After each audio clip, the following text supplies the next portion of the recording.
तो दोस्तों, इंदिरा महिला शक्ति निधि योजना और मुख्यमंत्री बालक पुनर्भरण योजना, यानी ऐसे बालक बालिकाएं जो कक्षा 9 से लेकर 12 तक आरटी में अध्ययनरत हैं, तो उनकी फीस को लेकर आप सबके लिए एक लेटेस्ट अपडेट आया है। और अपडेट ये है कि अब सेशन 2022-23 और 23-24 और 24-25 वालों की फीस का भुगतान होगा। जी हां, आपको ये कैसे फीस मिलेगी इसके बारे में तो हम बात करने वाले हैं, यानी अपडेट की जानकारी तो आपको देने वाला हूं। लेकिन इसके साथ साथ इन दोनों ही योजनाओं को लेके कई अभिभावक साथियों के सामने कई तरह के सवाल हैं, कई तरह के कंफ्यूजन भी चल रहे हैं, तो उन सवालों के जवाब भी इस वीडियो में देने वाला हूं। इसलिए जो वीडियो है हमारे सभी प्राइवेट स्कूल साथियों के लिए और अभिभावक साथियों के लिए बहुत ही खास होने वाली है। नमस्कार साथियों, मैं हूं आपका अपना साथी राजगुरु जी। तो दोस्तों, जैसा कि आप सभी को पता है कि अपने राजस्थान में प्राइवेट स्कूल में कक्षा 1 से लेकर 8वीं तक आरटी के तहत बिल्कुल फ्री में पढ़ाया जाता है। और फिर इन्हीं बालक बालिकाओं को कक्षा 9 से लेकर 12 तक भी आरटी के तहत बिल्कुल फ्री में पढ़ाया जाता है। अब कक्षा 9 से लेकर 12 तक यहां पे 2 प्रकार की योजनाएं संचालित की जाती हैं। एक है इसमें इंदिरा महिला शक्ति निधि योजना, जो कि लड़कियों के लिए है, और दूसरी है मुख्यमंत्री बालक पुनर्भरण योजना, जो कि यहां पे लड़कों के लिए। अब कहने का मतलब यह है कि कक्षा 1 से लेकर 12 तक है बच्चे आरटी के तहत प्राइवेट स्कूल बिल्कुल फ्री में पढ़ते हैं। लेकिन वो बालक बालिकाएं जो फिलहाल या तो कक्षा 9वीं 10वीं या 11वीं में हो चुके हैं, उनकी फीस को लेके स्कूल साथियों और अभिभावक साथियों के बीच में लफड़ा हो रखा है, झगड़ा हो रखा है। अभिभावकों का यह कहना है कि स्कूल वाले फीस मांग रहे हैं, जबकि स्कूल वालों का यह कहना है कि भैया आपको इन बालक बालिकाओं की फीस देनी पड़ेगी क्योंकि हमें कोई फीस नहीं मिलती। तो यहां पे एक लड़ाई झगड़े का मामला बार बार यहां पे उठ रहा है। तो सबसे पहले इन दोनों योजनाओं को लेकर जो भी सवाल हैं, जो भी कंफ्यूजन है, उन पर हम चर्चा कर लेते हैं। फिर जो अपडेट है उसके बारे में हम बात करेंगे। साथियों, आपको यहां पे समझाना चाहूंगा, देखिए यहां पे ये दोनों ही मसले अलग अलग हैं। कौन कौन से? एक तो यहां पे कक्षा 1 से लेके 8वीं तक का, और दूसरा कक्षा 9वीं से 12वीं तक का। कैसे, इसे समझिएगा। देखिए, कक्षा 1 से 8वीं तक के फीस का जो भुगतान है आरटी वाले बच्चों का, वो राज्य सरकार के द्वारा सीधे स्कूल के बैंक खाते में ट्रांसफर किया जाता है।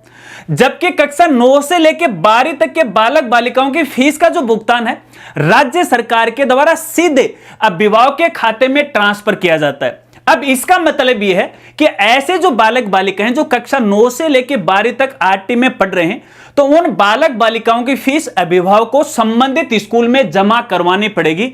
भले ही स्कूल की फीस कितनी भी क्यों न हो, आपको पूरी फीस वो देनी पड़ेगी। तो इसको लेके है, आप स्कूल वालों के साथ झगड़ा कतई है मत कीजिएगा। ठीक है, अपन ये मान लेते हैं कि फीस हमें देनी पड़ेगी, तो फिर इन बालक बालिकाओं की फीस हमें मिलेगी कैसी? क्या इसके लिए हमें कोई आवेदन करना पड़ेगा? साथियों, आपको बताना चाहूंगा, इसके लिए आपको कोई भी आवेदन नहीं करना पड़ेगा। यह सीधे ही राज्य सरकार के द्वारा आपके बैंक खाते में ट्रांसफर की जाएगी। कैसे? अब इसे भी समझिएगा।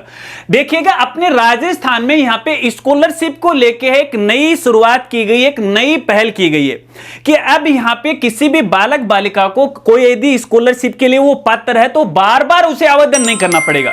इसके लिए यहां पे एक बीएसपी पोर्टल, यानी बेनिफिशियरी स्कीम पोर्टल है, वो बना दिया है, जिसके माध्यम से ऑटोमेटिक जो भी बालक बालिका जिस भी योजना के लिए पात्र है, उसकी छात्रवृत्ति उसके सीधे बैंक खाते में आ जाएगी। अब ये बैंक खाते में कैसे आएगी? देखिए, अपने राजस्थान में जन आधार योजना संचालित है। योजना तो क्या है, जिस प्रकार से आधार कार्ड है उसी प्रकार से राजस्थान में जन आधार है, और इसी जन आधार के साथ है सभी योजनाओं को है लिंक किया गया। अब जो भी परिवार है या जो भी बालक बालिका जिस भी योजना के लिए पात्र है, वो ऑटोमेटिक है, वो जन आधार के माध्यम से है वो सिंक हो जाएगा और उसके खाते में यहां पे पैसे आ जाएंगे। तो अब ये पैसे आपको मिलेंगे कैसे, आपको बताना चाहूंगा। देखिएगा, यहां पे आपके जन आधार कार्ड के अंदर है आपका बैंक खाता लिंक होना चाहिए। जब तक बैंक खाता लिंक नहीं होगा, तो आरटी वाले बच्चों का कक्षा 9 से 12 तक वाले बच्चों की जो फीस है वो अभिभावक के खाते में नहीं आएगी। लेकिन इतना काम करने से मात्र समस्या का समाधान नहीं होगा। इसके लिए आपको एक और चीज का वेरिफिकेशन करना है। देखिएगा, अपने स्कूल के अंदर है यहां पे जो भी बालक बालिकाएं आरटी के तहत पढ़े हैं 1 से 8, जो फिलहाल 9वीं 10वीं 11वीं में पढ़ रहे हैं, तो उनके पीएसपी पोर्टल, जो स्कूल का पीएसपी पोर्टल होता है ना, जहां पे बच्चों का डेटा होता है, ये जानकारी अभिभावकों के लिए दे रहा हूं, स्कूल साथियों को तो वैसे ही यहां पे पता है। तो पोर्टल पे जन आधार का वेरिफिकेशन करना कंपलसरी होगा, क्योंकि जब तक स्कूल के द्वारा जन आधार का वेरिफिकेशन नहीं किया जाएगा तब तक पता कैसे चलेगा कि भैया ये बालक इस योजना के लिए पात्र है या फिर नहीं भी है। तो ऐसे में सबसे पहले स्कूल साथियों को कहना चाहूंगा, जो भी आपके स्कूल में ऐसे बालक बालिकाएं हैं जो पहले कक्षा 1 से 8वीं तक आरटी के तहत पढ़े हैं, फिलहाल 9वीं 10वीं 11वीं में पढ़ रहे हैं, तो आप अपने पीएसपी पोर्टल पे सबका जन आधार है वो वेरीफाई कर दीजिएगा। इसके अलावा यहां पे देखिएगा, कई बार ऐसा भी होता है कि स्कूल साथी वो इग्नोर कर देते हैं इस बात को। क्यों? क्योंकि यहां पे देखिए, मेरे देखने में ऐसा है कि स्कूल वालों को ये मानना है कि यार पैसा तो हमें मिलना नहीं है, सीधा अभिभावक के खाते में आएगा, काहे कि हम तो फीस अभिभावक से ले लेंगे। नहीं, ऐसा नहीं है। इसलिए यहां पे देखिए, मैं अभिभावकों को कहना चाहूंगा, आप भी संबंधित स्कूल से संपर्क कर लीजिएगा, व्यक्तिगत जाएगा कि हमारा ये जो बालक बालिका है जो आरटी के तहत आपके स्कूल में पढ़ रहा है, इन 2 योजनाओं के अंदर है, तो उसके जन आधार का वेरिफिकेशन आपने कर दिया या नहीं कर दिया, ये वेरीफाई आप जरूर कर लीजिएगा। अगर उन्होंने वेरीफाई कर दिया है तो फिर देखिए ऑटोमेटिक पैसा आ जाएगा। कैसे? क्योंकि यहां पे देखिए, आपको बताना चाहूंगा, जब भी कक्षा 1 से 8वीं तक आरटी वाले बच्चों की भौतिक जांच होती है, तो उस समय कक्षा 9 से लेकर 12वीं तक वाले बालक बालिकाओं को, यानी इन दोनों ही योजनाओं की जांच भी होती है। यदि बालक बालिका स्कूल में मौजूद पाए जाते हैं, पात्र होते हैं, तो उनका वेरिफिकेशन कर दिया जाता है और सीधे उनके बैंक खाते में पैसा ट्रांसफर कर दिया जाता है। आपकी जानकारी के लिए यह भी बताना चाहूंगा, देखिए, जब अपने राजस्थान में सबसे पहले यहां पे देखिए इंदिरा महिला शक्ति निधि योजना की शुरुआत की गई, तो पहले साल यहां पे अभिभावक की ओर से या बालक बालिका की ओर से आवेदन फॉर्म ऑनलाइन भरवाए गए थे। यह मसला केवल 1 साल तक ही चला था। उसके बाद यहां पे देखिएगा, ऑनलाइन फॉर्म भरने की फिलहाल कोई भी आवश्यकता नहीं है, सारा काम यहां पे ऑटोमेटिक ही हो रहा है। ठीक है, तो ऑटोमेटिक ही आपके बैंक खाते में ये पैसा आने वाला है। अब आशा रखता हूं ये बात तो आप अच्छी तरह से समझ गए होंगे और आप स्कूल वालों के साथ झगड़ा भी नहीं करेंगे। स्कूल वालों से मेरा निवेदन रहेगा कि भैया गार्जियन को कॉम्प्रोमाइज कीजिएगा, उनको इस बारे में वो समझाएगा, नहीं पता है तो ये वीडियो उन तक है वो पहुंचा दीजिएगा। ठीक है, चलिए अब बात करते हैं जो अपडेट आया उसकी। देखिएगा, मैंने आपको बताया कि इन दोनों ही योजनाओं का जो पैसा है सीधे अभिभावक के बैंक खाते में आने वाला है। अब यहां पे देखिए, सेशन 2022-23 और 23-24 का जो पैसा वो कुछ हिस्सा है पहले भुगतान हो चुका है इन दोनों ही योजनाओं का, लेकिन इसके बाद कुछ हिस्सा बच गया, यानी सभी बालक बालिकाओं के पास ये फीस है या उनके अभिभावक के खाते में नहीं पहुंची। तो यहां पे देखिए, हर साल शिक्षा विभाग के द्वारा बजट आवंटित है वो किया जाता है। अगर वो बजट पूर्ण नहीं होता है, यानी जब तक खत्म नहीं होता है तब तक वो पैसा है इन दोनों ही योजनाओं के तहत ट्रांसफर है वो करते रहेंगे। अब यहां पे देखिएगा, हाल ही में यानी कल 19 दिसंबर 2024 को लेके संबंधित शिक्षा विभाग के द्वारा एक आदेश जारी किया गया है और वो वित्तीय वर्ष 2024-25 को लेके किया गया है कि यहां पे उन्होंने संबंधित जो भी जिला शिक्षा अधिकारी हैं प्रत्येक जिले के, उनसे ये सवाल फिलअप किया है कि आपके जिले के अंदर इन 2 सेशन यानी सेशन 2022-23 और यहां पे 23-24 का जो भी इन योजनाओं के तहत आपने भुगतान कर दिया है और भुगतान करने के बाद आपके खाते में कितना पैसा बचा है उसकी हमें जानकारी चाहिए।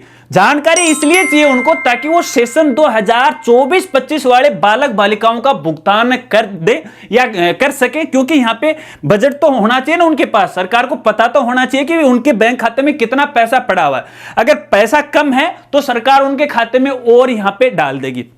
तो ऐसे में सभी अभिभावक साथियों को मैं कहना चाहूंगा, यदि सेशन 2022-23 यानी यदि आपका बालक बालिका आरटी के तहत पहले भी 9th में पढ़ा है, फिलहाल यहां पे 10th में हो चुका है या फिर 11th में हो चुका है और अब तक आपको कोई भी पैसा नहीं मिला सेशन 2022-23 और 23-24 वालों का, तो भैया एक बार तो आप संबंधित स्कूल से संपर्क कर लीजिएगा कि भाई हमारे पास कोई पैसा यहां पे नहीं आया। तो संबंधित स्कूल के द्वारा संबंधित जिला शिक्षा अधिकारी कार्यालय संपर्क कर लिया जाएगा।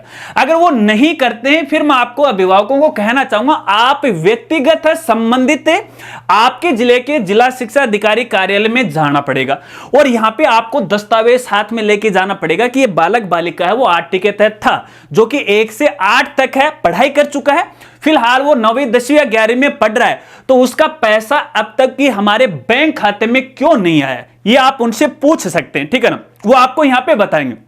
अब यहां पे देखिए, मेरे देखने में ऐसा भी है कि संबंधित जिला शिक्षा अधिकारी कार्यालय के द्वारा इन 2 योजनाओं का पैसा संबंधित अभिभावक के खाते में ट्रांसफर करने की कोशिश की गई, लेकिन उनके बैंक खाते में ट्रांसफर नहीं हुआ। क्यों? क्योंकि यहां पे देखिए, जो जन आधार में बैंक खाता ऐड था, तो उसके अंदर या तो आईएफएससी कोड गलत थे या फिर बैंक खाता ही गलत था। कई बार यहां पे देखिए, क्षेत्रीय ग्रामीण जो बड़ौदा बैंक होता है, आजकल ग्रामीण क्षेत्र में चलता है, इस बैंक के आईएफएससी कोड को लेके काफी एरर आ रहे हैं। इस वजह से यहां पे बैंक खाते में ट्रांसफर नहीं हो जाता है, तो यहां पे वो फीस का भुगतान रोक लिया जाता है। तो एक कारण ये भी हो सकता है, लेकिन इसके निश्चित कारण का तो पता वही आपको बता पाएंगे कि आपके बैंक खाते में पैसा क्यों नहीं है। ये तो यहां पे सेशन 2022-23 और 23-24 वाले बालक बालिकाओं की थी, जो कक्षा 9 से लेकर 12 तक आरटी में अध्ययनरत है। अब बात करते हैं यहां पे सेशन 2024-25 वालों की। शायद हो सकता है कि फिलहाल वो बालक बालिका कक्षा 10वीं में पढ़ रहा हो, या फिर ये भी हो सकता है कि वो कक्षा 11वीं में भी पढ़ रहा हो, क्योंकि अभी 2-3 साल पहले इस योजना की शुरुआत हुई है, तो 12वीं में मेरे ख्याल से कोई बालक बालिका इस योजना के तहत वो पहुंचा नहीं है। तो देखिए, इनकी फीस की भुगतान की यदि बात करें तो फिलहाल इनकी फीस का भुगतान नहीं होगा, क्योंकि हाल ही में यहां पे देखिए भौतिक जांच हुई है, और फिलहाल यहां पे संबंधित शिक्षा विभाग के द्वारा बजट की जानकारी भी संबंधित जिले के द्वारा पूछी गई है कि आपके खाते में पैसा है या नहीं है तो हमें जानकारी दो, नहीं है तो वो भी हमें जानकारी दो। तो एक बार ये जानकारी जुटा रहे, फिर यहां पे ये अंदाजा लगाएंगे कि हमारे एक्चुअल खाते में कितना पैसा है। जब ये पूरा पैसे का आंकलन कर लेंगे, उसके बाद यदि बजट कम पड़ता है तो राज्य सरकार को यहां पे है वो भेजेंगे सूचना, और राज्य सरकार फिर शिक्षा विभाग के खाते में वो ट्रांसफर कर देगी। जब उनके खाते में आ जाएगा, फिर यहां पे अभिभावक के खाते में भी पैसा वो आ जाएगा, और इसके लिए आपको थोड़ा सा यहां पे वेट करना पड़ेगा। अब मैं निश्चित तो आपको नहीं कह सकता कि कौन से महीने तक, 2 महीने भी ले सकते हैं, 6 महीने भी ले सकते हैं यार। जब सेशन 2022-23 वालों का भुगतान इस साल हो रहा है, तो ये तो भैया फिलहाल 24-25 है, इसका तो अगले साल 2 साल भी तक भी हो सकता है। तो ऐसे में आपको यहां पे इंतजार ही करना पड़ेगा, इसके अलावा और कोई यहां पे तरीका नहीं है, कोई भी चारा नहीं है। अब यह भी एक सवाल उठता है कि हमें कितना पैसा मिलेगा, तो भैया आपको मैं यहां पे बताना चाहूंगा, देखिए तकरीबन 13,000 के लगभग है राजस्थान सरकार के द्वारा आरटी वाले बच्चों की एक यूनिट कॉस्ट है वो रखी गई है, तो तकरीबन 13,000 रुपए तक है आपको फीस का भुगतान होगा। फिर यदि यहां पे देखिए स्कूल का जो पीएसपी पोर्टल है, वहां पे यदि राशि कम है, यानी यूनिट कॉस्ट तो 13,000 मान लेते हैं, और उधर 10,000 फीस है, तो आपके खाते में 10,000 रुपए आने वाले, यानी जो राशि कम होगी वही आपके बैंक खाते में आएगी। इधर यदि स्कूल के पोर्टल पे 40,000 रुपए है, यूनिट कॉस्ट 13,000 रुपए है, तो भैया 13,000 ही आपके खाते में आने वाले, यानी 13,000 से ज्यादा पैसा आपके खाते में कतई नहीं आने वाला है। आशा रखता हूं ये बात आप अच्छी तरह से समझ गए होंगे, और बहुत सारे अभिभावक साथियों ने बार बार मुझसे निवेदन किया था, अब शायद आपके सवालों के जवाब आपको मिल गए होंगे। अगर वीडियो जानकारी आपको अच्छी लगी हो तो वीडियो को लाइक कर दीजिएगा, और ये जानकारी अपने दोस्तों के साथ जरूर शेयर कर दीजिएगा। और जैसे जैसे भैया इसके बारे में अपडेट आते रहेंगे, वैसे वैसे मैं अपडेट की जानकारी आपको वो देता रहूंगा। शर्त इतनी सी है कि आप मेरे साथ वो जुड़े रहेगा। मिलते हैं फ्रेंड्स अगली एक नई वीडियो के साथ, तब तक के लिए जय हिंद, जय भारत।